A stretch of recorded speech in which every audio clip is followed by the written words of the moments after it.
So Ibrahim alayhi salam continued his da'wah, and the people resisted.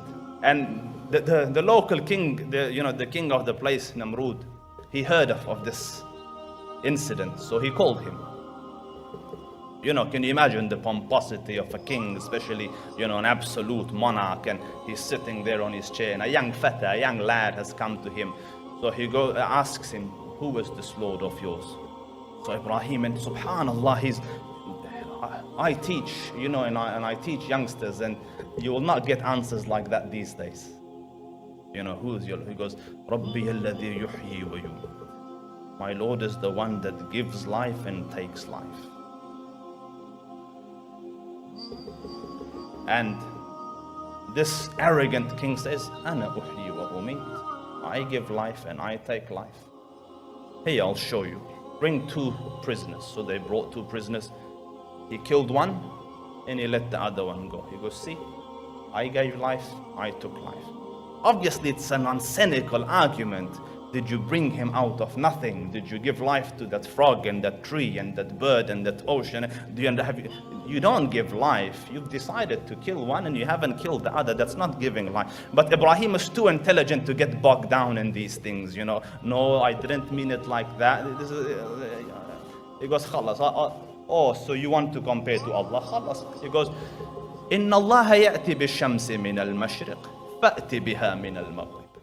Allah brings the sun up from the east. Bring it from the west. The Quran says, فَبُهِتَ الَّذِي كَفَرَ. The disbeliever was flabbergasted. He was finished. What am I going to say to this? Logic like that. And I want to pause just for a second here, because it is important to understand a couple of characteristics. In a world filled as it is today with immorality and sin and vice and indecency, the du'at will at times find themselves alone. Understand, Allah is always with you. The Lord is the same one. He was the one where Nuh alayhi salam said, فَدَعَى رَبَّهُ أَنِّي مَغْلُوبٌ فَانْتَصِرْ فَفَتَّحْنَا أَبْوَابَ السَّمَاءِ بِمَاءٍ مُنْهَمِرٍ. The same Allah that answered dua of Nuh alayhi salam, the same one that helped Ibrahim alayhi salam and all the other prophets that you will hear about. Allah is the same Allah Jalla Subhanahu. So you have Allah Rabbul Izzah with you. Number one. Number two, nothing can stand in the face of the logic of Tawheed and the logic of Islam. It is only our shortcoming in knowing that we fail to communicate adequately. So master your field and present it in the best possible way. And so Ibrahim alayhi salam preached for some time, and eventually his people said, we will kill you, just leave here. So he said his goodbyes and he went. And for the rest of his life, he's a muhajir prophet. He went from, city to city and place to place, settled here and then resettled there and then came back here. And for the rest of his life, he's a muhajir prophet. And then he reaches old age, and still his house, there's no child in the house. 80 plus, and some narrations, some close to 100, there's still no child in his house. And then he eventually makes this dua. قَالَ رَبِّ هَبْ لِي مِنَ الصَّالِحِينَ. Oh Allah, give me a righteous one. And as the dua is uttered, the good news comes. فَبَشَّرْنَاهُ بِغُلَامٍ حَلِيمٍ. We gave him the glad tidings of a righteous son. So can you imagine an 80-year-old father or a 90-year-old father and a darling son? Can you imagine? There's like the house of Nubuwwat is now, they say Rawnaq Bakhshi, that the house has become bright with a child is there, life is there, happiness is there. The father thinks he will take the reins of prophethood after me and all that. And then, so the first test was in his childhood da'wah, yeah? Now look here. So Allah Rabbul Izzah orders, take the child and the mother and go to that barren, forsaken desert and leave them there and walk away. you know, Ya Ibrahim, you are my Khalil, but has the love of something else entered your heart that will supersede my love? Here's your test. And he doesn't know it's a test. So Ibrahim takes the child and the wife and takes them to the valley of Mecca. And those of you who have been to Mecca, don't look at the hotels. Remove the hotels. It's just barren rockland. It's just rocks and dry, forsaken desert. So he leaves them there with a bag of water, and he walks away. So imagine the sentiments of this wife. Like, have I done something wrong? Why am I being left here? And she runs after him. Ibrahim, to whom are you leaving us? Why are you leaving us? He doesn't say anything, just keeps walking. And then she says, Allahu amaraka bihadha. Has Allah ordered you to do this? He nods. So she says, go. Allah Rabbul Izzah will not let us go to waste. لن يضيعنا. Allah Rabbul Izzah will not let us go to waste. And that is the iman of a righteous believer.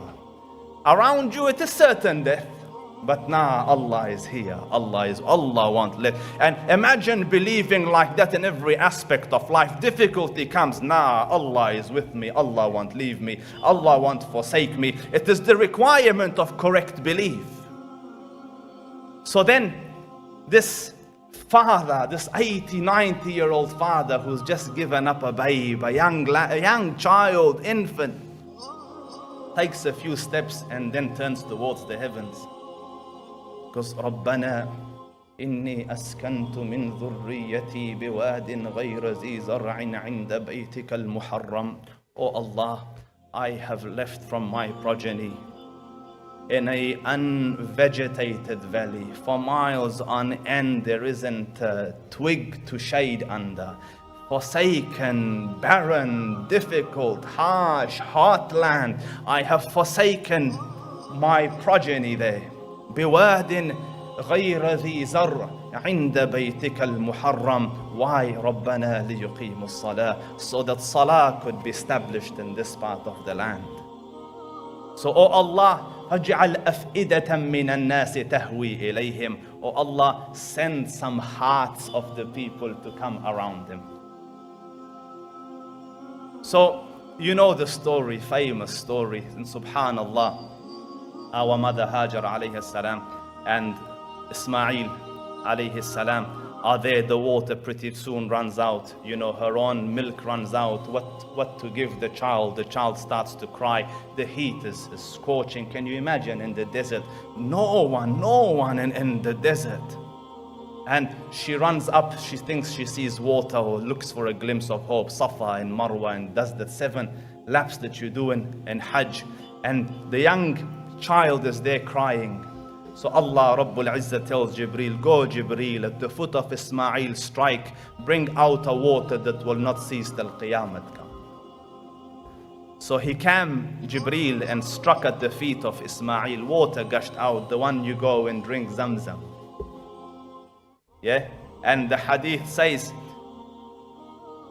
one of the springs of Zamzam come from Jannah, of the 3. So they did a test. They find they can account for 2/3 of the water, 1/3 they don't know where it's coming from. And drink Zamzam on any niyyat you want, Allah will give it to you. So this water came forth, and the birds saw the water and they encircled around. The travelers saw the bird, they go, there must be water there. So they came and they found a lone woman with a little babe next to the water. And this is why the dua of Ibrahim is accepted. They haven't said, woman, move, we want the water. Yeah? And you look at the strength, and subhanAllah, this is the sadness of our times. We have forgot what qualities mean. We judge women by the shapes of their bodies, the thickness of their lips and the thinness of their noses and the curliness of their hairs and things like that. But you look at all the great Muslim women of Islam, no one describes them.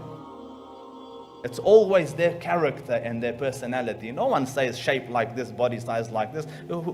Yeah? And this is our insistence on character. And so this lone woman, you want to see strength, look at this. They come to her, can we settle around you? Yes, you can settle, but the water is mine. You don't negotiate when you're a lone woman in the desert. But her, nah. And where's the strength coming from? Allah is with me. What are you little humans? Allah is with me. The water is mine. So they said, this is good. So they stayed there, and a little community developed. The young Ismail grew up amidst this tribe. And the Quran says, فَلَمَّا بَلَغَ مَعَهُ السَّعْيَ, when he reached an age where he can partake with his dad. You know, the dad could lean on him, rely on him, delegate a task to him, when he can shoulder responsibility. Allah Rabbul Izzah tells Ibrahim alayhi salam, now go back. That son has grown. He's a young man. Because the heart would have always, go back. And go back for what? Slaughter that son. Do you see, these are not normal tests. That's why the love of Allah for him, for Ibrahim alayhi salam, is profound. So he comes to the son, a son that he hasn't seen all his years. He's just seen him now. And he sees him. I am your father. He says, from the nur of nubuwwat, it is self-evident you're my father. And he says, I have seen in my dream anni adbahuk, that I am slaughtering you. Fanzur madha tara, then see what is your verdict.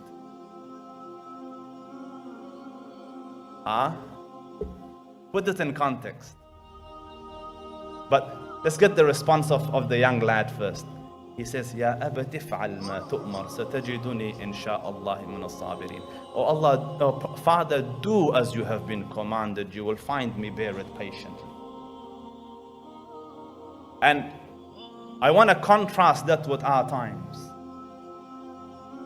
Where were you when I was growing up? Did you buy me a PlayStation? You missed my second birthday. And now you've come, whoa, I've had a dream. Easy. Do you understand? But sisters, I want to highlight an issue here. Who brought Ismail up to be like that? Imagine your father left us when you were a little baby here by the water, there was nothing, honey. It was just me and you are a team, just me and you. And he left, and it hurt me right here. Yeah, the sentiments should be that. Yet, he's grown in love of his father, and not only in the love of the father's deen and in the love of the father's mission. That's an achievement. And sisters and brothers, to everyone, I want an advice here. Sometimes there's separation between husband and wives. Don't drip the poison onto the kids. Don't chuck the poison onto the kids. That child is naturally wired and designed to love his father and his mother. For you to undo that wiring damages his and her head. Don't teach them that. And the wisdom of the old was fantastic. You watch those old black and white Indian movies. The father's gone to jail. The mom used to say, your father was a hero, he died in the battle. Why? To create that image and that role model for the child, because they know that the child is wired to love the father. So let's make him a role model for the child to follow, instead of saying, no, he did this and to poison the child's head. And both ways. From the father to the mother and the mother to the father. Don't drip your poison to the kids. Again, I see this where I work. They suffer psychologically because of your inability to manage a situation like adults amidst yourselves. And may Allah not test ya Rabbi. So the young lad says, Ya abati fa'al ma tu'mar. "O Father, do as you have been commanded. You will find me by Allah's permission, if Allah Rabbul Izzah chooses from those that are patient." And then imagine the scene, subhanallah. The father's holding the hand of the son, in one hand the knife, in the other hand the son. "Where are you going?" "I am going to sacrifice the son." And for those watching, Islam doesn't believe in the sacrificing of, your sons and stuff, but this is just a test to establish the maqam of Ibrahim alayhi salam. So he took him to the place where he was to sacrifice Ismail alayhi salam. And some of the narrations say the young man said, "Dad, put my forehead on the ground. Cut from the back. Because if I am like this and you're cutting this way, the emotions of my face might tarry your hand. You might hold back. If you hold back, Allah be displeased. So put my forehead on the ground and cut from the back." So the Quran says, فَلَمَّا أَسْلَمَا, and when they had both surrendered to my decree, and he had put him لِلْجَبِينَ, his forehead on the ground, نَادَيْنَاهُ, we called out to him, أَيَّا إِبْرَاهِيمَ قَدْ صَدَّقْتَ الرُّؤْيَا, "O Ibrahim, your dream has been fulfilled, and here sacrifice a sheep instead. We do not want the life of your son." And this muwahhid, this father of the prophets, this beloved of Allah Rabbul Izzah, Allah Rabbul Izzah now orders him, "Build a house.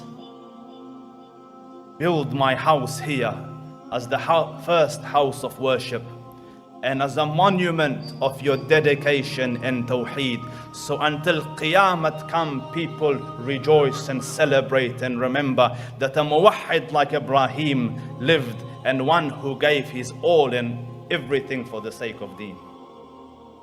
So Ibrahim alayhi salam built the Kaaba with Ismail, and subhanallah, what an honor it is for a father and son to work together for the cause of Allah, to build the religion of Allah, to build the house of Allah. Imagine that. And parents, my advice to you, take an interest in deen, your lives will become a lot better.